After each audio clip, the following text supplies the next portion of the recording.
आज मैं आपको आम का कॉन्सेप्ट समझाने वाली हूँ। मैंगो वाला आम नहीं जिसको हम खाते हैं।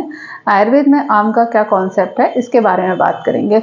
ये टॉपिक कहाँ से याद आया उसके लिए मैं आपको बता दूं कि एक पेशेंट ने कमेंट किया है अपना। उन्होंने बोला कि मेरा हीमोग्लोबिन बिल्कुल नॉर्मल है और जब उन्होंने खून की जांच कराई उसमें उनका खून का जो लेवल आता है वो बिल्कुल नॉर्मल है, लेकिन उसके बावजूद वो सारे लक्षण उनको आ रहे हैं जो कि खून की कमी की वजह से होते हैं। यानी कि चक्कर आना, हाथ पैरों में दर्द होना, टूटन होना, शरीर में बार बार थकावट का महसूस होना, सांस फूलना, इस प्रकार के जो लक्षण हैं जो कि खून की कमी होने पर आते हैं वो सारे लक्षण आ रहे हैं, लेकिन शरीर में जांच में खून की कमी नहीं है। तो ऐसा क्यों होता है? ऐसा आप लोगों के साथ भी अक्सर होगा कि जब आप टेस्ट कराओगे तो आपको वो बीमारी नहीं निकलेगी। कई बार आपको लगेगा कि अंदर से बुखार महसूस हो रहा है, कि थकावट महसूस होती है, पेट में दर्द हो रहा है, आपको अपने एक एक घुटने, रीढ़ की हड्डी दुखती हुई महसूस होगी, लेकिन जब आप जाकर अपना टेस्ट कराएंगे तो टेस्ट आपका निगेटिव आएगा। तो ये चीजें होती क्यों है, इसे मैं एक्सप्लेन करने की कोशिश करूंगी। और ये सिद्धांत क्या है, इसे आम का सिद्धांत बोलते हैं। हमारी बॉडी में आम का फॉर्मेशन होता है जिसकी वजह से ये सारे लक्षण आते हैं। अब आम है क्या? पहली बात तो आम एक आयुर्वेद का कॉन्सेप्ट है। इसे आप पूरी तरीके से एलोपैथी की किसी भी चीज के साथ में नहीं जोड़ सकते। अगर आप किसी बुक्स में पढ़ोगे या थोड़ा इंटरनेट पे रिसर्च करोगे तो मे भी कुछ लोग बोलें कि जो बॉडी के अंदर ऑक्सीडेटिव स्ट्रेस होता है या फिर बॉडी के अंदर जो भी बाहर के प्रोडक्ट होते हैं, जैसे ज़्यादा नाइट्रोजन कंपाउंड का हो जाना, यूरिया यूरिक एसिड का ज़्यादा बढ़ जाना या वायरस बैक्टीरिया का इन्फेक्शन हो जाना, ये सारी चीज़ें आम कहलाती हैं, ऐसा लोग बोलेंगे। लेकिन ये आधी नॉलेज है, पूरी तरीके से सही नहीं है, ये आधी नॉलेज है। अब आम बनता कैसे इसको समझो थोड़ा सा। आयुर्वेद का सिद्धांत है कि हम जो भी खाना पीना खाते हैं, आपने जो भी अपनी थाली में रोटी सब्जी दाल चावल खाना खाया है, जब आप इस खाने को खाएंगे तो उसके ऊपर आपकी जठराग्नि उसके ऊपर काम करेगी। जठराग्नि उस खाने को पचा करके उसे एक प्रसाद भाग के रूप में कन्वर्ट करेगी, और जब वो प्रसाद भाग के रूप में कन्वर्ट करेगी तब शरीर से कुछ मल की उत्पत्ति होगी। हम जो भी कुछ खाएंगे वो 100% प्योर तो नहीं होता ना। जब जठराग्नि उसके ऊपर काम करेगी तो जो इंपॉर्टेंट चीजें हैं, जो हमारे लिए फायदेमंद चीजें हैं, उसको अलग कर लेगी, और जो ऐसी चीजें हैं जो शरीर को नुकसान पहुंचाती हैं, जो मल है उसको अलग कर देगी। ठीक है, तो यहाँ पर थोड़े से मल का फॉर्मेशन हुआ। ठीक, अब क्या हो रहा है इसके बाद, अब ये जो प्रसाद भाग बना इसके ऊपर हमारी जो भूताग्नि होती है वो काम करेगी। हमारे शरीर में 5 भूताग्नि होती हैं जो पंच महाभूत से बनी हुई है ना। एक एक पंच महाभूत की अपनी अपनी अग्नि होती है। ये भूताग्नि उसके ऊपर काम करेगी और उसे एक रॉ मटेरियल में कन्वर्ट करेगी।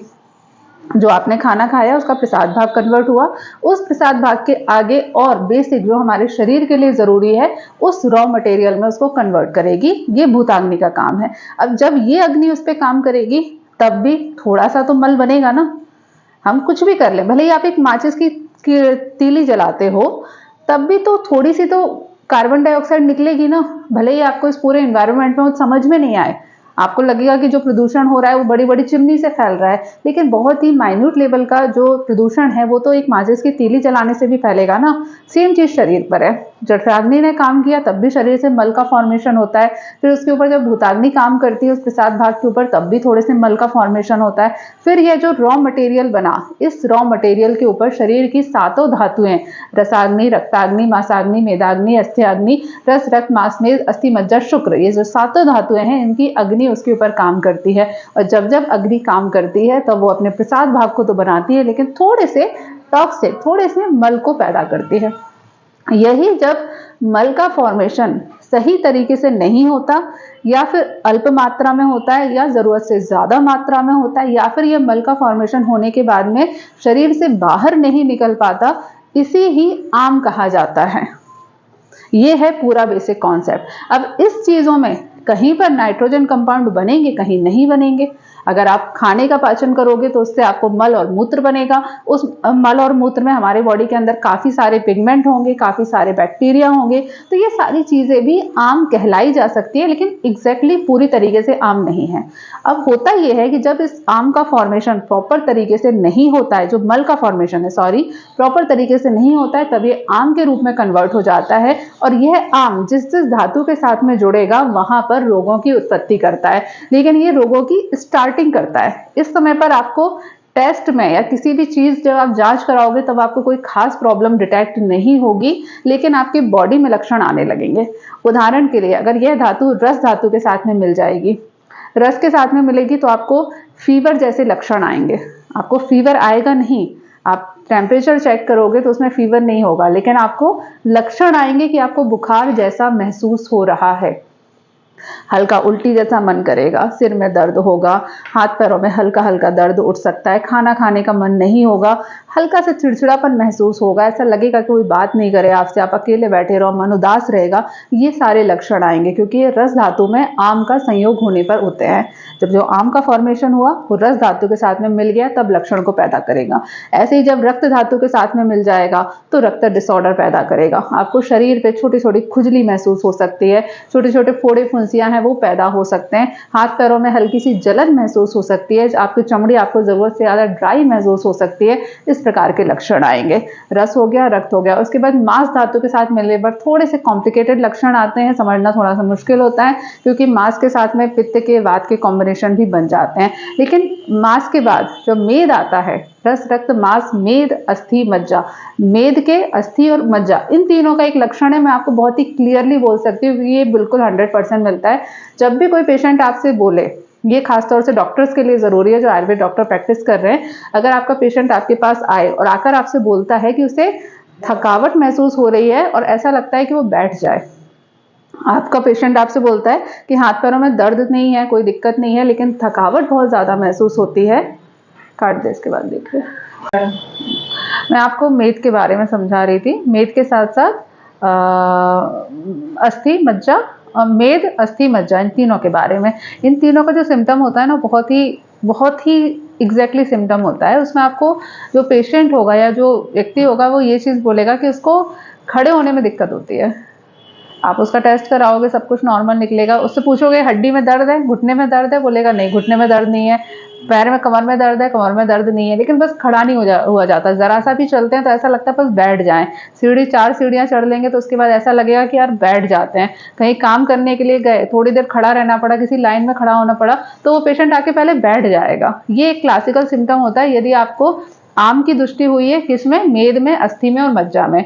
क्यों? क्योंकि ये मेद धातु जो है विशेष रूप से इसका जो आश्रय स्थान होता है ना, वो हमारा कमर होता है, हमारी जांघें और कमर। जब यहाँ पर दूषित हो जाती है ना तो व्यक्ति को खड़ा रहने में सबसे ज्यादा प्रॉब्लम आती है और उस समय पर उसको तकलीफ महसूस होती है।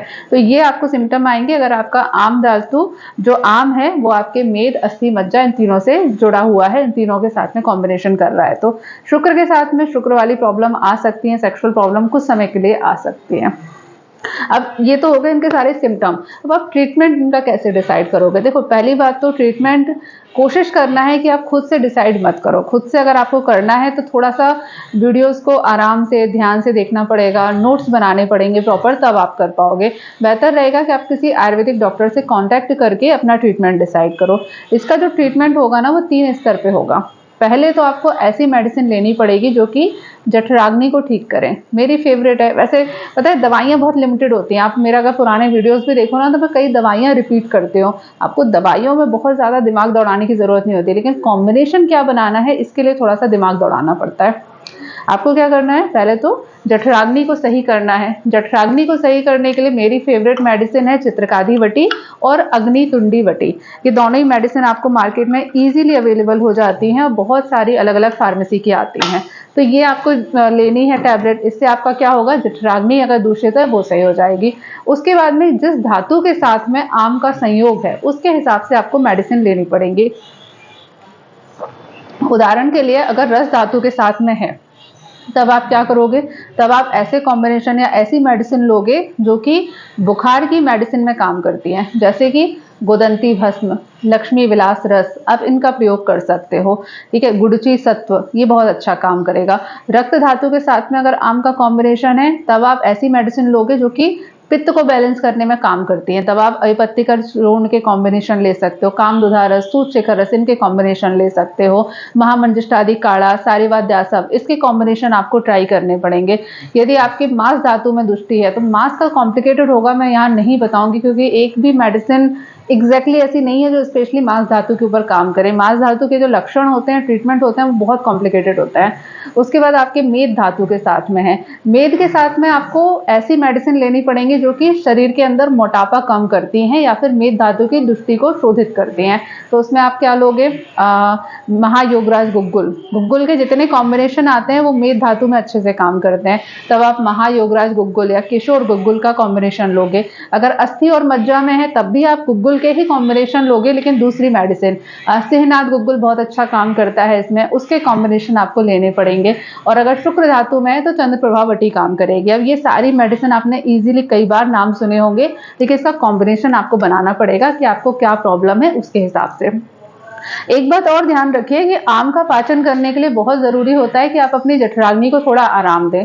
खाना आपको इस कंडीशन में कम खाना चाहिए। अगर आप ऐसी कंडीशन में जब बीमारी की स्टार्टिंग होने वाली है, ये सारे लक्षण वो हैं जो बीमारी की स्टार्टिंग में आते हैं। आपको कुछ समय के बाद अगर आप ध्यान नहीं दोगे तो अगले 5 दिन, 10 दिन, 15 दिन में आपको अलग अलग प्रकार के हेल्थ डिसऑर्डर हो जाएंगे। तो आपकी बीमारी स्टार्टिंग होने वाली है।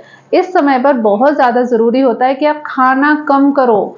उपवास करना आम के पाचन के लिए आयुर्वेद में सर्वश्रेष्ठ बताया गया है। आप भूखे रहिए, आप अपनी जठराग्नि को समय दीजिए कि वो उस आम का पाचन कर सके।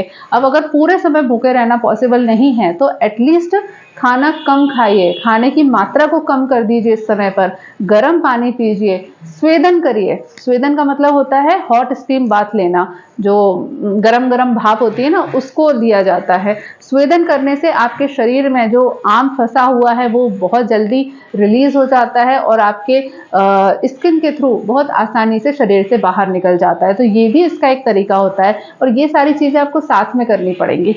ऐसा नहीं करना है कि आज आपने खूब सारा खाना खा लिया, अगले दिन आपने उपवास कर लिया, चौथे दिन मेडिसिन ले ली, वो नहीं। सारी चीजें एक ही समय पर आपको करनी पड़ेंगी, जिससे कि 24 घंटे, 48 घंटे या फिर ज़्यादा से ज़्यादा 3 दिन के अंदर आपके शरीर में आम का पाचन हो और आपकी बीमारी बढ़ नहीं पाए। हमेशा ध्यान रखिए, अगर आप किसी भी बीमारी को स्टार्टिंग में ही ठीक कर देते हो तो आपकी बीमारी आगे नहीं बढ़ती है, आगे आपको प्रॉब्लम नहीं आती। और अगर स्टार्टिंग में आपने दिखाया कि अरे यार हम तो बहुत स्ट्रांग है, हम सब सहन कर लेंगे, हमारा तो स्टेमिना बहुत ज़्यादा है, अगर आपने ये सोच के अपनी बीमारी को इग्नोर किया तो बाद में वो बीमारी ज़्यादा कॉम्प्लिकेटेड हो जाती है।